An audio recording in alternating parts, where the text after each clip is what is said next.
On se retrouve aujourd'hui avec un nouveau concept de vidéo, la question du coach, et une question qui revient très souvent dans vos mails, dans vos interrogations et en formation. Comment constituer les groupes à l'entraînement?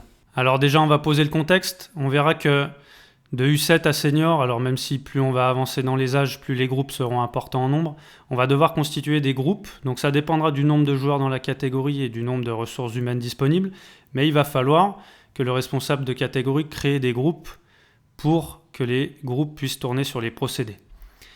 Alors la question qui revient très souvent justement, c'est doit-on répartir les joueurs par niveau ou doit-on mélanger tout le monde? Alors déjà, on va poser la première des conditions, c'est le nombre de joueurs et de joueuses par groupe. Donc ça dépendra de la catégorie d'âge et notamment la pratique du week-end, le nombre de joueurs sur un match, le nombre d'éducateurs présents, l'espace de jeu disponible et l'objectif de la séance. Ces 4 paramètres-là vont influencer le nombre de groupes que vous allez devoir faire sur votre séance. Les préconisations FFF, c'est les suivantes. En U7, on estime qu'il ne faut pas avoir plus de 6 à 8 joueurs par groupe, parce qu'après ça devient difficile en termes d'attention. Et puis un match U7, c'est 4 contre 4, donc c'est pas la peine d'avoir plus de joueurs. Et puis après, on va être en difficulté en termes de pratique et en termes de répétition des gestes. En U9, on est sur du 6 à 10 joueurs maximum. En U11, 8 à 12. En U13, 10 à 14. Et puis après, le foot à 11, ça dépendra de vos objectifs, de vos espaces, et puis encore une fois du nombre de ressources humaines.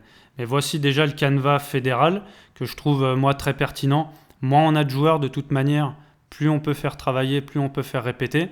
Et après, pour les matchs, on peut mélanger et avoir un peu plus de joueurs.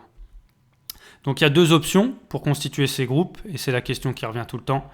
Est-ce qu'on fait des groupes de même niveau ou est-ce qu'on fait des groupes de niveau mélangés? Alors je vous présente les 2 options avec leurs avantages et leurs inconvénients, et puis ensuite je vous donnerai mon avis.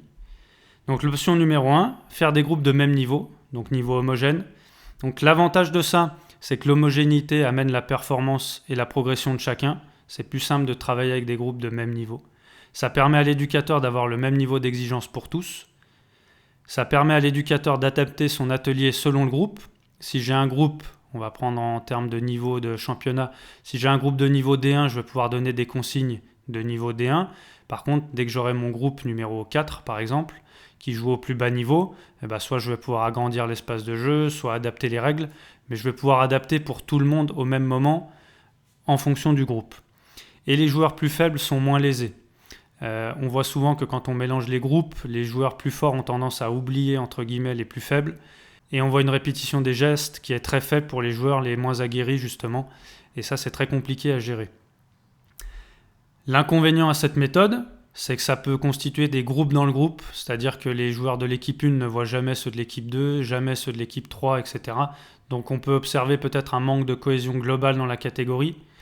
Et puis ce type de constitution de groupe, là où c'est le plus compliqué, c'est pour les joueurs médians. Les plus faibles, eux, vont se retrouver dans des groupes de niveau homogène, les plus forts également, mais c'est ceux qui sont entre deux qui vont peut-être être plus lésés si ils n'ont jamais la possibilité d'aller dans les groupes un peu plus costauds. Donc il faut absolument une passerelle qui leur permet, selon leur évolution, d'aller soit dans les groupes un peu plus hauts, soit dans les groupes un peu plus bas. Sans cette passerelle-là, les joueurs de niveau médian vont vraiment avoir du mal à évoluer. L'option numéro 2, faire des groupes de niveau mélangé.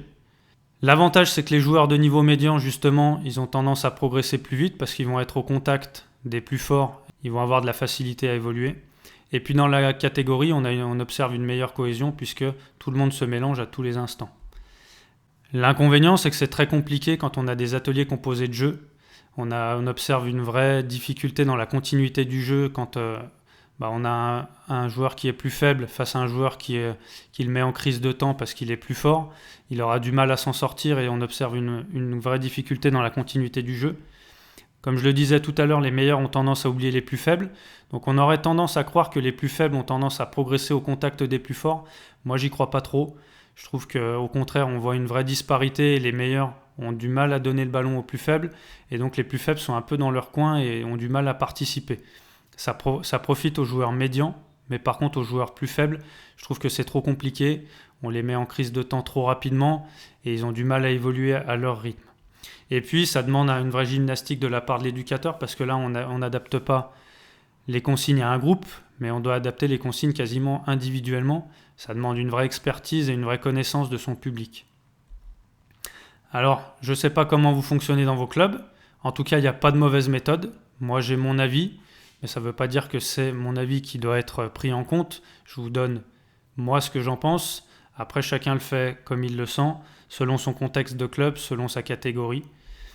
Moi, je pense que l'option numéro 1 reste la plus favorable. Faire des groupes de même niveau 95% du temps. Ça permet aux éducateurs de voir tous les joueurs.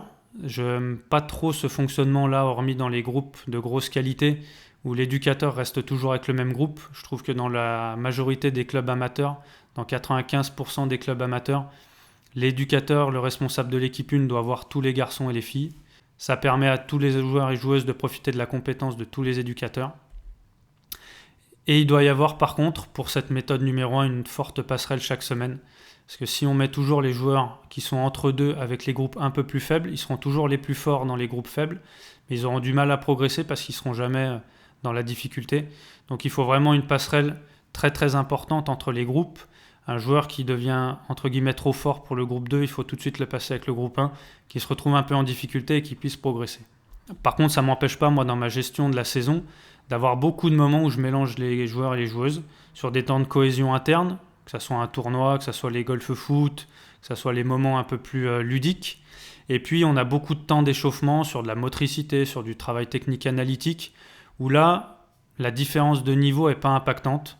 Par exemple, on fait un passé suisse, c'est pas très impactant que des joueurs de différents niveaux se suivent. Ça, c'est pas très impactant.